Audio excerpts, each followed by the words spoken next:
Good evening. Welcome to the Big Story. I'm Regina Lake. I'm Pauline Verzosa. And I'm Sean Yao. Tonight's big stories, and we're off. Polling officially opens in the United States in an election period that's been one of the most divisive in recent years. We'll bring you some live updates from the nation's capital, Washington, D.C. And it's Democrat and incumbent Vice President Kamala Harris versus former President Donald Trump in the battle for America. In a tiny town in New Hampshire, the vote is split evenly between red and blue. And back here in domestic politics, the House Committee on Good Government flags more than 150 acknowledgement receipts that the Office of the Vice President submitted to the Commission on Audit, suggesting these were bogus or forged.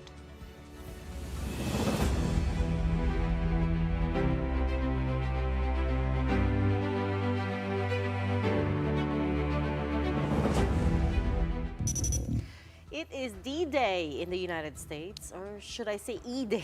It depends who you ask, and it depends who wins. America is waking up to Election Day after a campaign that's been described as more dark and divisive than any in recent memory. Presidential hopefuls Kamala Harris and Donald Trump made their final pitches to their voters just hours ago. As we are getting out the vote, as we are canvassing, let's be intentional about building community, about building coalitions, about reminding people we all have so much more in common than what separates us. There is power in that. Let's get out the vote! Let's get out the vote! Let's get out the vote! Let's win! This is really the end of a journey, but a new one will be starting, and now we'll have a chance to do it after today. We're way leading. All we have to do is close it out. If we get our vote, there's nothing they can do. Well, perhaps the New York Times said it best. Americans are heading to the polls with a grim sense that their nation was coming undone. That's not an easy choice to make. At the outset, America's been divided at what the two could bring to the table, with the two candidates painting a sharp contrast in age, race, career experiences, and even the choice of running mates. There's also the fact that Harris used to be a prosecutor, while Trump is a convicted criminal. He was convicted in New York of all 34 counts of falsifying business records. But the fight goes beyond the tail of the tape. The bigger battle now is in the 7 swing states, namely Wisconsin, Michigan, Georgia, Nevada, Arizona, North Carolina, and Pennsylvania. Now, never mind that these states do not carry as much electoral votes like New York's 28, California's 54, or Texas's 40. New York and California traditionally vote blue, while Texas votes red. But the 7 earlier mentioned states can flip, as it did in elections past.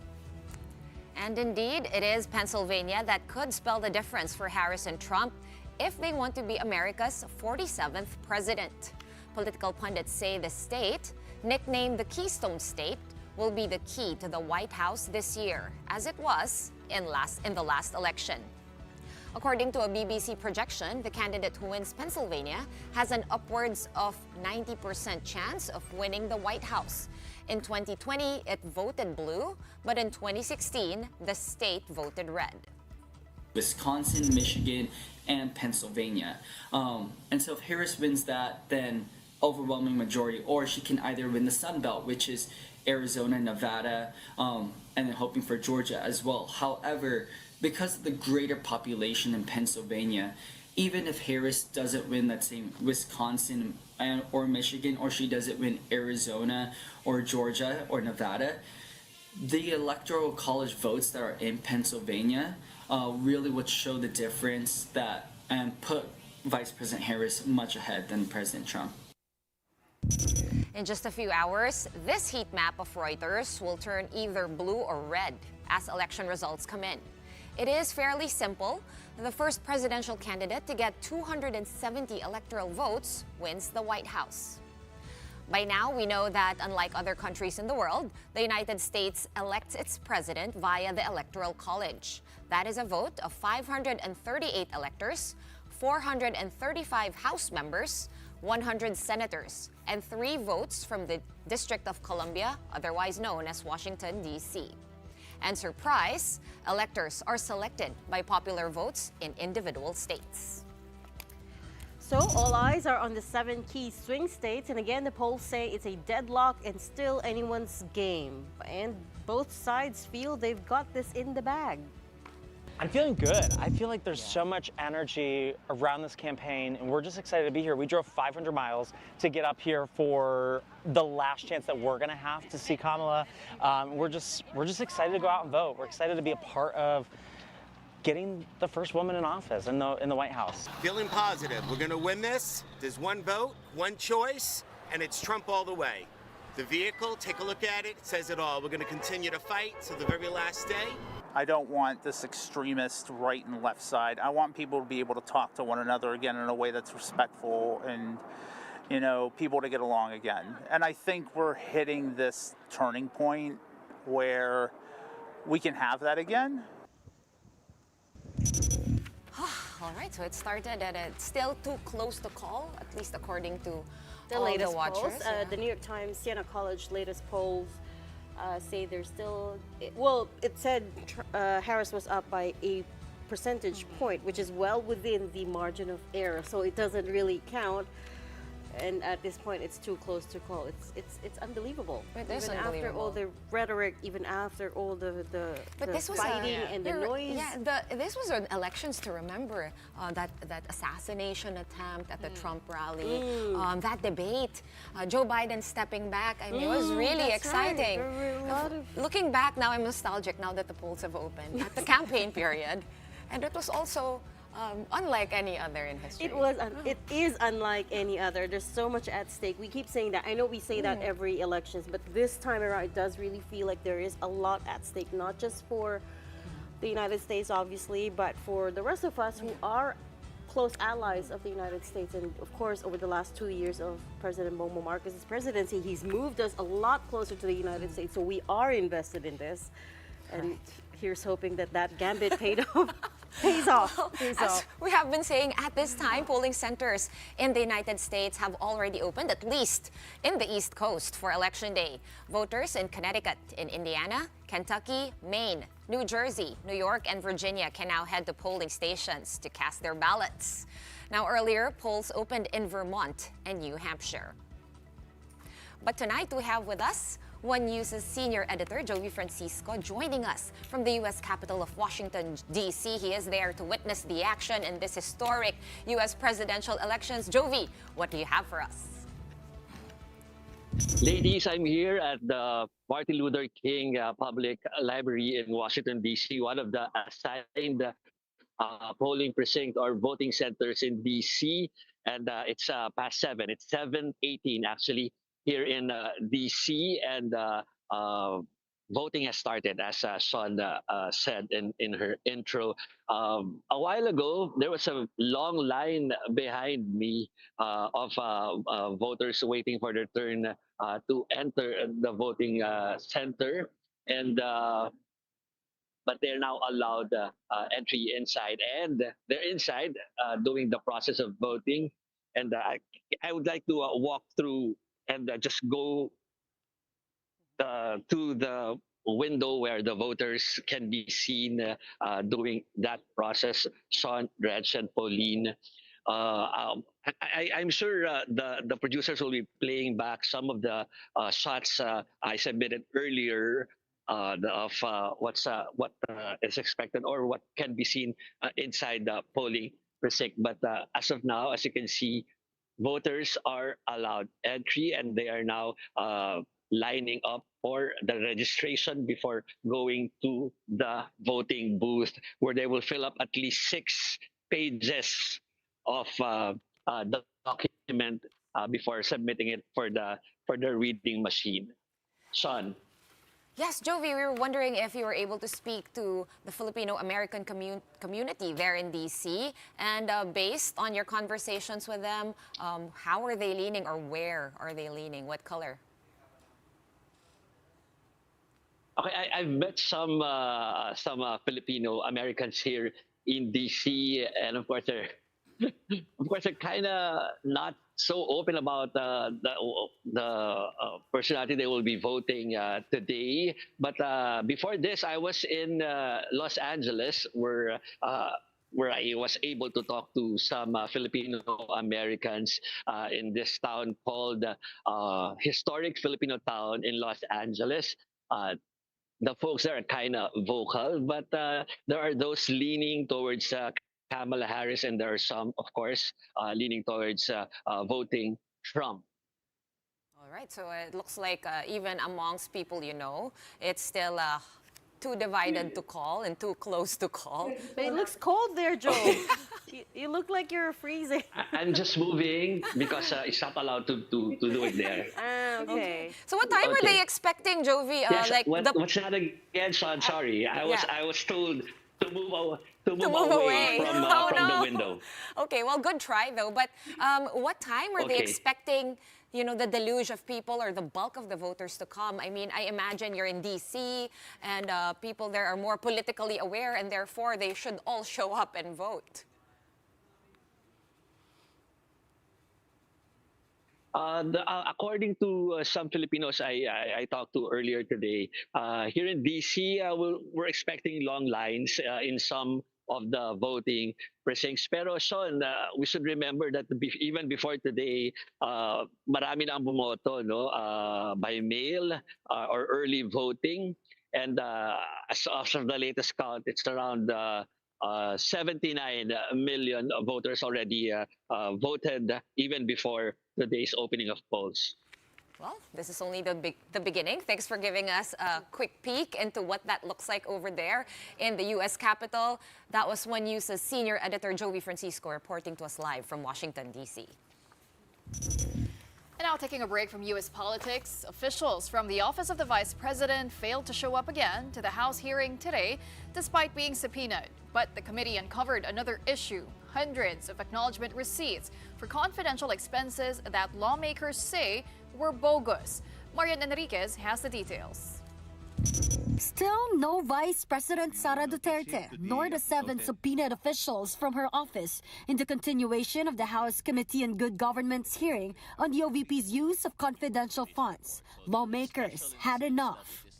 We will just reissue another subpoena with the stern warning that the next time that they fail to attend, we will be constrained to issue a much heavier penalty. Huwag nyo naman kaming hamunin ang committee ito na mag-issue na kami ng contempt order sa inyo. The committee also revealed they've gotten information that VP Sara's Chief of Staff, Zuleika Lopez, left the country yesterday night aboard a flight headed for Los Angeles. This was on the same day the House asked the Department of Justice to urgently issue a lookout bulletin order against the 7 officials. But the DOJ has not responded as of press time. The 6 other subpoenaed officials remain in the Philippines. Despite the absence of resource persons from the Vice President's office, the congressman pressed on and discovered several red flags in the acknowledgement receipts the OVP had submitted to the Commission on Audit to justify its confidential expenses. Based on his office's study of the receipts, One Rider Party List Representative Rog Gutierrez said they discovered 158 of these receipts, amounting to over 23 million pesos, were incorrectly dated. One receipt even showed an issuance date of November 2022, even if the funds for it had only been released in December. The OVP says these were simple typographical errors. They said they have inadvertently contained clerical or typographical errors indicating 2023 instead of 2022. But lawmakers didn't buy it. I don't think, Mr. Chair, this was a mistake that was committed in December 2022. This was a mistake that was committed after the fact, after the AOM and after the notice of suspension, when they were rushing to comply with yung mga butas po na lahat ng COA. So it could also be na these are ARs belatedly prepared. Lawmakers also noted some receipts bearing different signatures made to appear that there had been different receipts, and some had no signatures at all. We're talking about a single payment for 400,000 pesos as a reward payment, which could be anyone because hindi nga po signed. Kung sa mga signatures nga po, nagkakaduda tayo kung totoo yung signature. Paano pa kaya pag walang signature at all? How do we know that this person exists? One lawmaker said it appears that only one person signed them all, VP Sara's Assistant Chief of Staff, Lemuel Ortonio. Ay dalawang bagay lang ang nangyari. Di ba? Kasi either ibinulsa nung ni VP o ni STO o ginamit sa ibang bagay. There are only two things na pinuntahan yung pondo. The other thing that came up during the hearing was that the Vice President's spokesperson, Attorney Michael Poa, had resigned. His contract was supposed to have run until December, but Poa said he could no longer fulfill his obligations. For News 5, I'm Marian Enriquez. We are One News. We're pausing for a really quick break, but right after that, we will be speaking to former COMELEC Commissioner Attorney Goyo Larrazabal, who is in Washington, D.C. right now as an observer of the U.S. election. Stay with us.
Welcome back. You're on the big story on One News.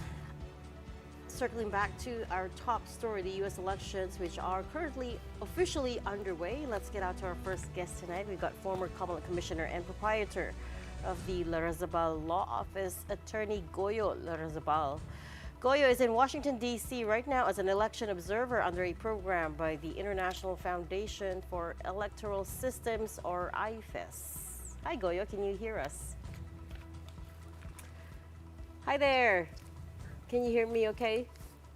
I think he can't hear us, as a matter of fact. Hi, Goyo. Let's try that again. There. We can hear you. Could you say hi again? Oh, you're not hearing us, I think, is the problem. Goyo, let's try this again. Can you hear me okay? Can you hear me? What about now? Is this better?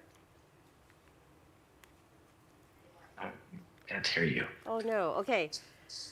We're gonna try to fix that on the back end. I apologize for that. We'll circle back to Goyo a little later on in the show.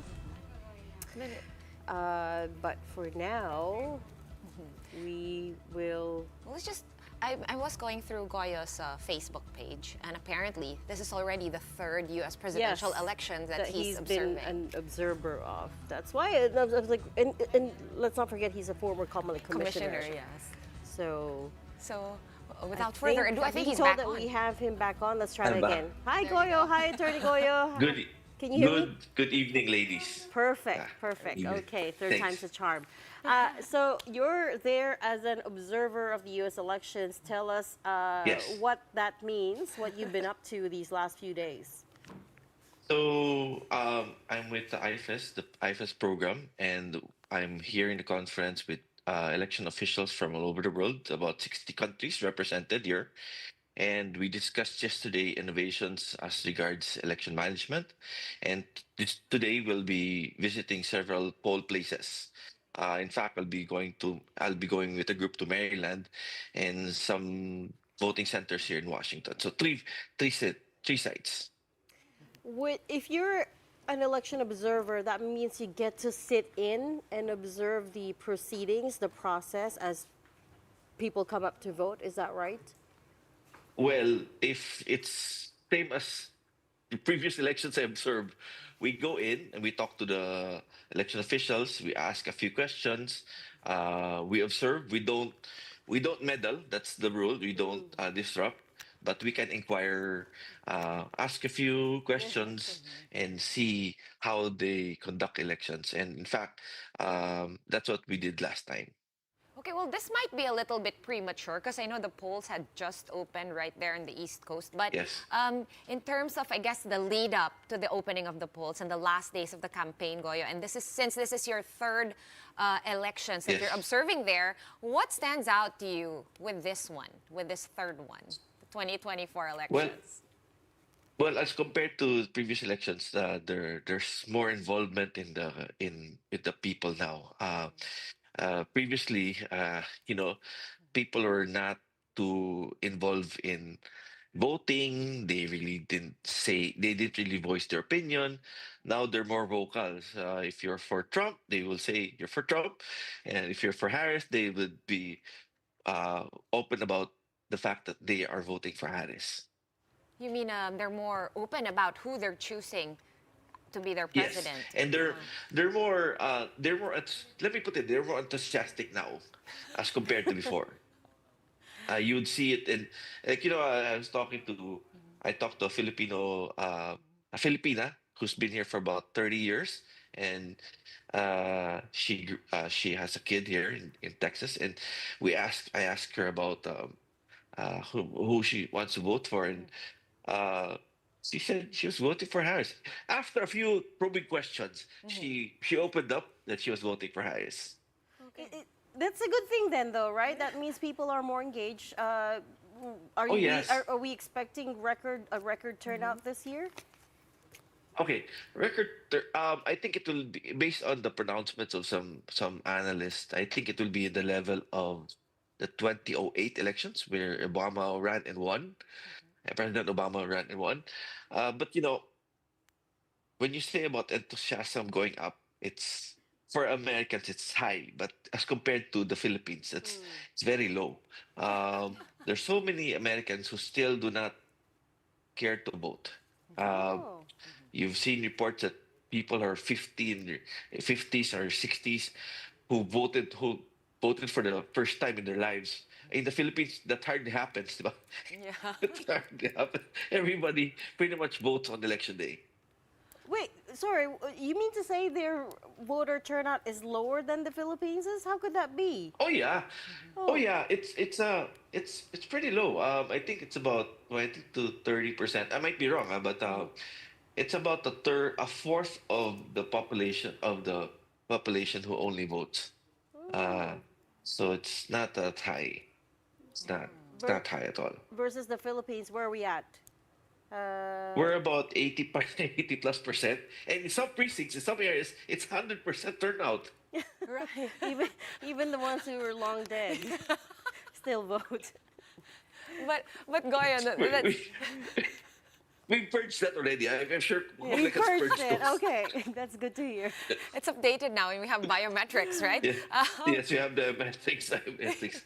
Oh, by the way, remember, if you fail to vote in 2 successive elections in the Philippines, you're deactivated. So it's too late to register now or reactivate. But in the Philippines,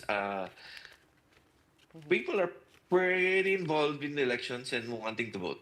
Do you think it's because of multi-partisanship here versus they're just pretty much really voting left or right or red or blue, right? But here it's kind of like a party. The way campaigns are held here, it's almost like a Sunday noontime variety show all the time. Would that have something to do with it, or is it the ayuda culture? I think that could be it, but in the U.S. kasi, they elect their presidents via electoral college. It's not popular vote that wins the presidency. It's electoral college. So in states like, for example, California, where it's deep blue, I mean, you say it's basically a Democrat. A lot of people in California really don't want to vote anymore because they know they won't make a difference, diba? So the turnout is pretty high generally in swing states lang, and there are 7 swing states in the US now. Yeah. And The what are the talk? Do you go hear ahead. any talk about where these swing states will go? Because everyone's just saying If I it's don't- too close to call. If I'm not mistaken, it's Wisconsin, Michigan, Pennsylvania, North Carolina, Georgia, Nevada, and Arizona. Yeah, that's a key. That's most. So that's interesting.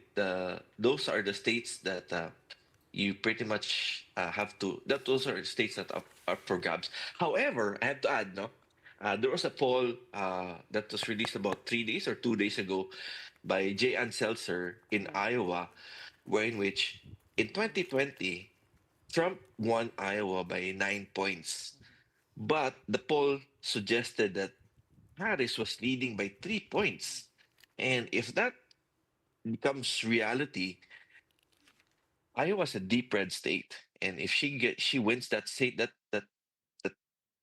changes everything. Attorney Goyo, I mean, because the race is so tightly contested, I mean, both Kamala and Donald have been neck and neck in surveys. I mean, could this mean a longer wait for Americans before they find out who the winner is for these elections? Yes. Unlike in the Philippines, where you basically know the vote count before the following day, no, or just a few hours. Here, kasi it's per state, per county. There's no one centralized voting system used. So each state can choose its own voting system. Each county can choose its own voting system. However, you have to comply with the HAVA, Help America Vote Act now. But for example, in one county, you can have voting hours start at 8. The other county can start at 7. One county will do early voting, like in DC, no, and Virginia, where I have a friend who voted last October 23 yata. So in some states, it's election day itself lang voting. Other states, man, like for example, I think Washington and Oregon, they do 100% mail-in vote. So walang election day voting, it's just all mail-in.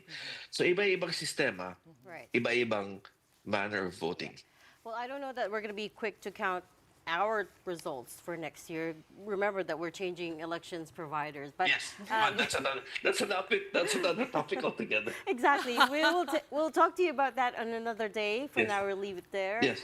Goyo However, Larzabal. I think, however, I want to say that don't expect official results to come out for the Yeah. popular votes within 24 hours. Normally, it's until Saturday yun eh. Yeah. Kasi they have to count the mail-in votes, absentee votes, etc. For sure. We're going to be waiting with bated breath.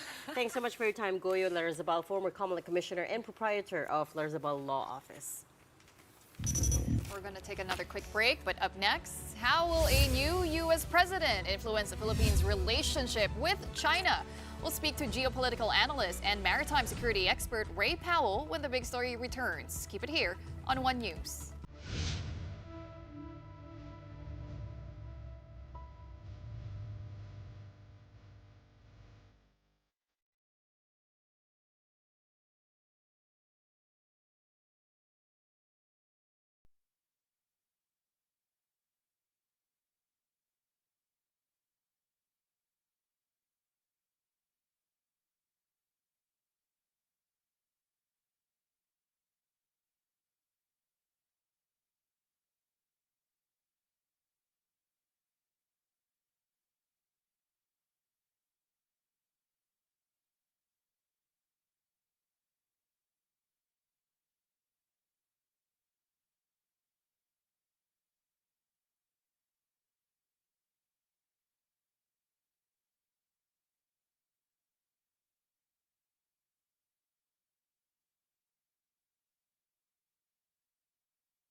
Welcome back. You're still watching the big story here on One News. So the other big question is, when will we know who won in the U.S. elections? Well, the answer is, it depends. The two candidates, Democrat Kamala Harris and Republican Donald Trump, have been running neck and neck in the polls for weeks now. And narrow margins could mean recounts or even potentially legal challenges. Now, in the key swing state of Pennsylvania, for instance, a statewide recount would be required if the margins fell below a threshold. Other things that could slow down results: extended poll hours and state laws prohibiting poll workers from counting early votes.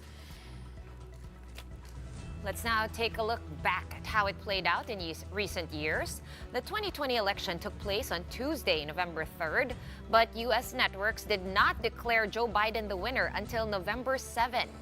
That year, counting was held up by the high number of mail-in ballots due to the COVID-19 pandemic. In 2016, Donald Trump was declared winner in the wee hours of the day after election.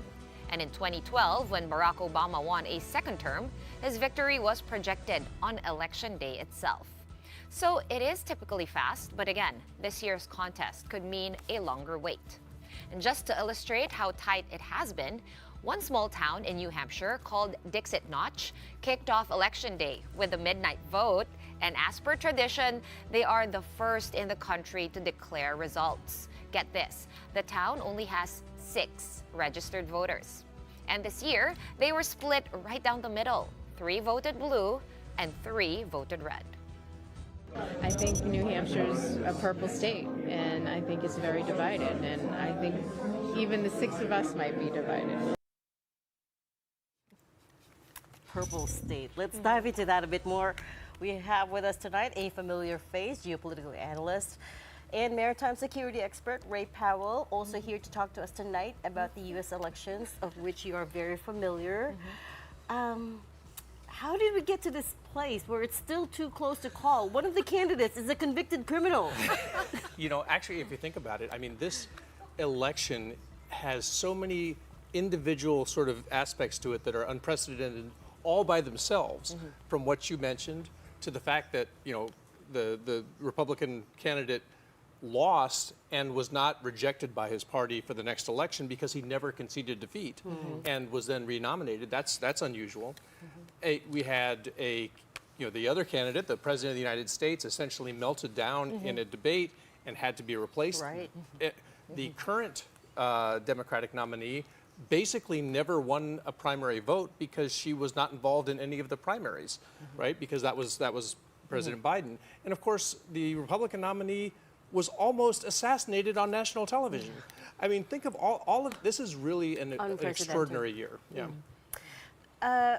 Let's home in on foreign policy, because that's what affects countries out here in Asia Pacific. I was going to say the Philippines, but also the rest of ASEAN. To be honest, we haven't heard that much from either candidate on the campaign trail. The expectation is Harris will keep to the center-right policies of Biden, but again, it could change. And Trump is, of course, seen as quite transactional.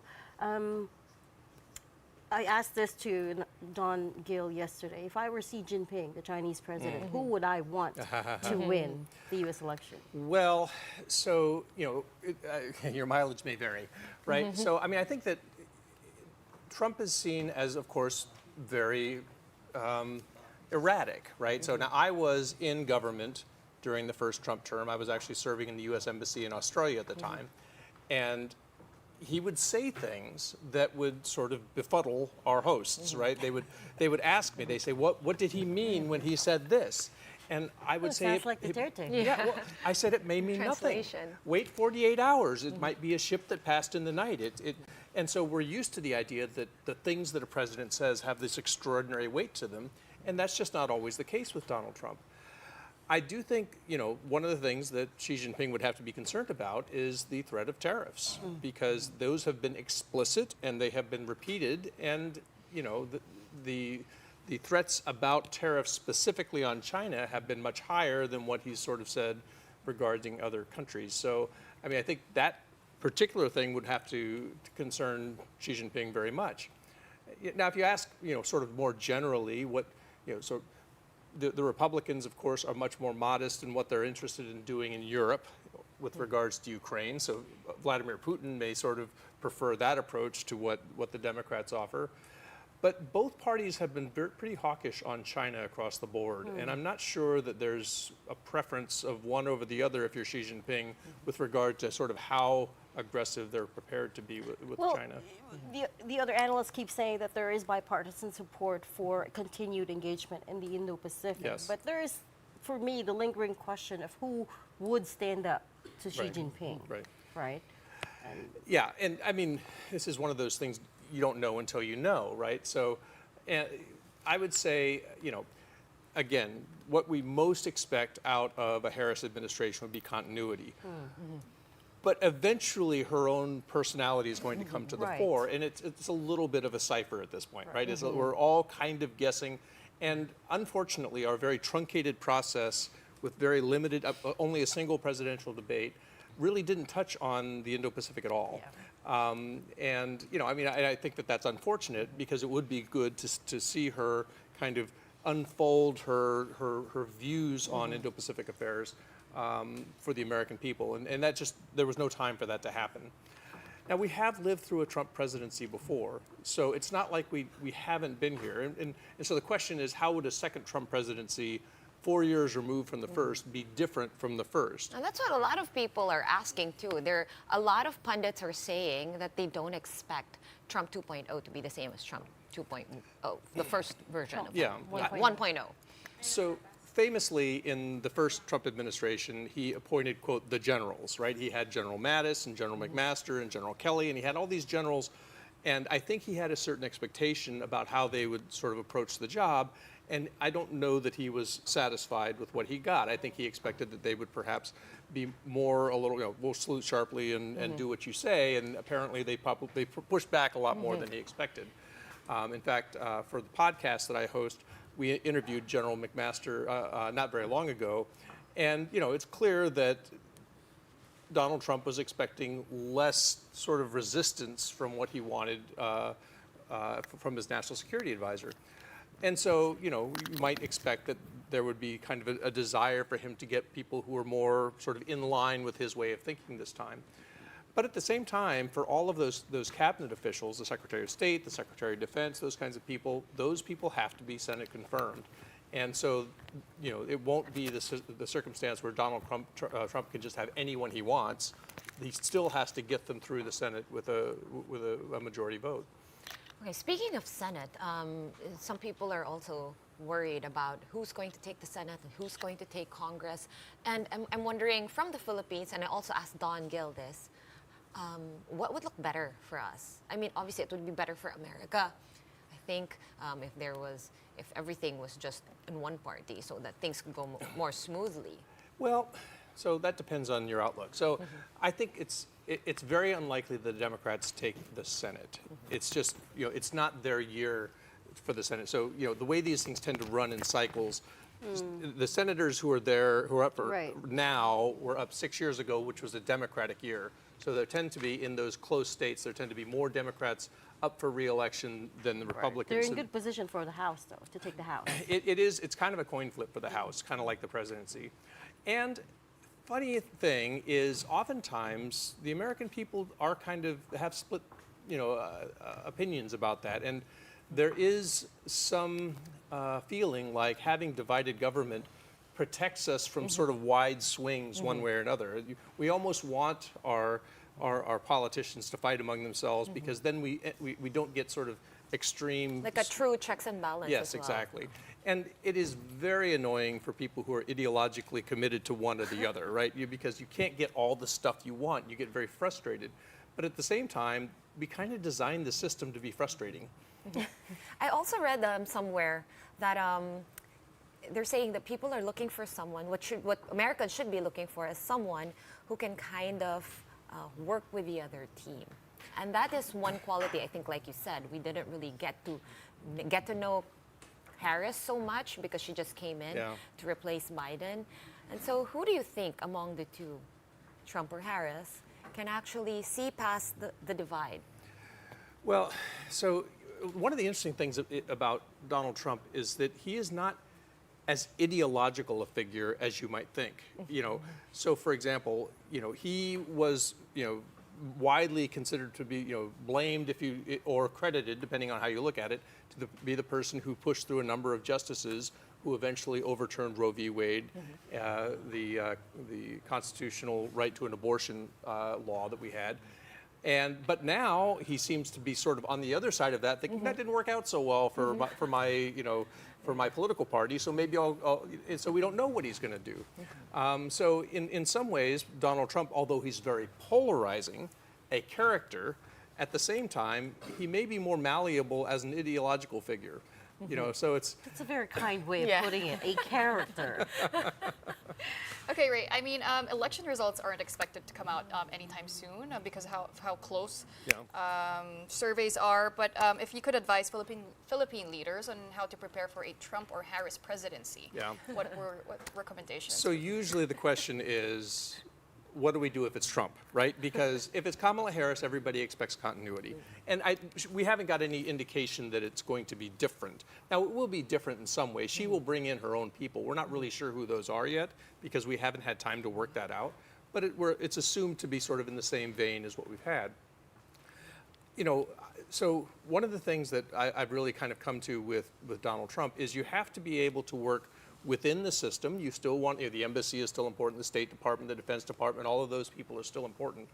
But personal contact with the president and his close advisors is especially important when it's Donald Trump, because he is more likely to reject the advice of his departments, of his officials, of his, seasoned, and kind of go his own way.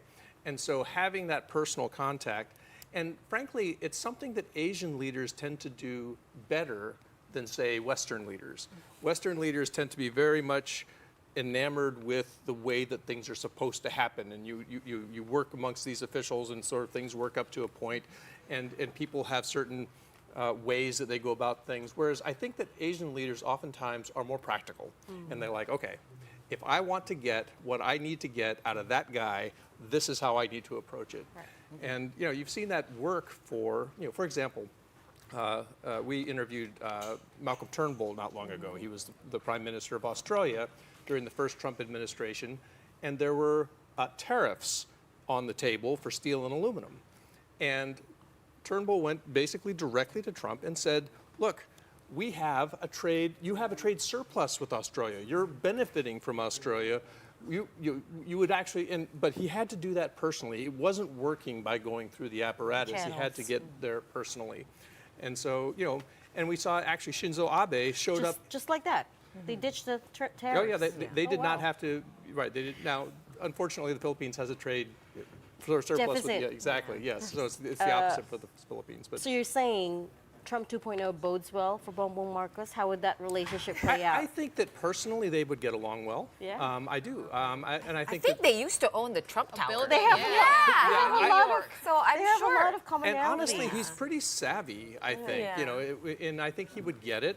And he would also get over it, right? So one of the things you get with Donald Trump is he just says things, and some things are shock the senses for some people. But I think that he would sort of look past that and say, okay, again, what is it that we're trying to get done here? Whereas he wouldn't sort of wring his hands about what the language was that just went by or something.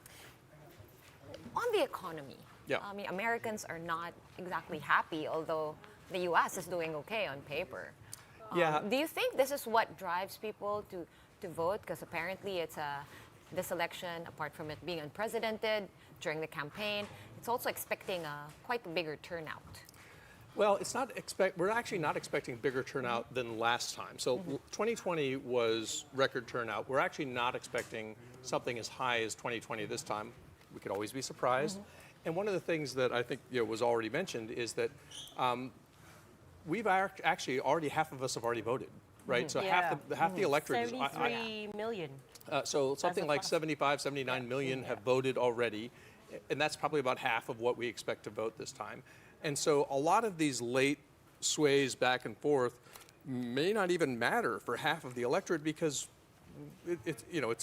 we can't change our vote anymore. It's already in. Right. So. And then just coming back to the defense side, EDCA. So under President Biden, Marcos gave him another 4 additional military sites, and they haven't been built up. We need a lot of money for that. So do you think the level of engagement under either of these presidents will carry on, see this plan through, including the plan to build a Luzon economic corridor?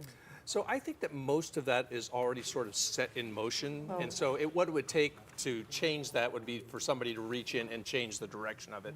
And I'm not sure I see any evidence that that's coming. So I think the fact that it's already in motion probably bodes well for those things to happen regardless. And Taiwan, you know, the idea that Taiwan could get invaded in this president's administration is not so far-fetched. And Taiwan is important, of course. It's part of the first island chain and all of that. Trump has, being transactional, has suggested it should pay for protection.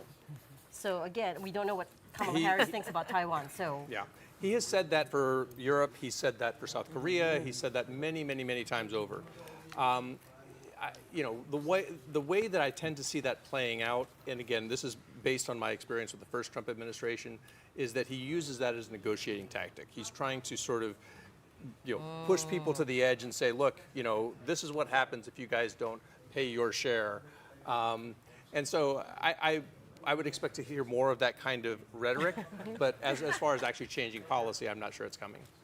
So it's kind of like the gray zone tactics. Political gray zone, Political gray zone tactics. Exactly. See how far it could go. We're going to have to leave that there for tonight. Thank you so much for your time. Geopolitical analyst and maritime security expert, founder of Sea Light. An all-around good guy. An all-around good guy, not according to some publications. Ray Powell. Thanks. Right, before we say goodbye, here is our big picture for tonight. And it is the NAIA Terminal 1, which sadly took the crown of worst airport yet again. The country's main gateway is again the worst airport in the world, among the busiest gateways globally. This is according to a study by an Australian firm. NAIA scored just 0.24 on a scale of 0 to 10, with 10 being the highest, making it dead last in the study conducted by Price Monitor Compare the Market. Compare the Market also evaluated the flight report total of each airport and their current ratings with industry benchmark Skytrax. Now globally, Hong Kong International Airport stood on top of the rankings with a score of 9.44, besting Changi Airport, known as one of the finest in the world. Last September, the new NAIA Infrastructure Corporation, led by San Miguel Corporation, took over the responsibility of managing the NAIA, where it promised to deliver improvements in the next 6 months. We should say they said it last month, so now it's 5 months, and people are counting, or at least I'm also counting. The clock is ticking. No, I'm kidding. I'm just like, we can't wait. We were talking one time about all the improvements that we want to see, right? Like, we have a top 10 straight away. I know it's a tall order, but... And that's just Terminal 1. They didn't even include Terminal 2, 3, and 4. Oh, that's right. Worst airport once again. That's terrible. I'm scared to see like the average grade if they lumped all the terminals together.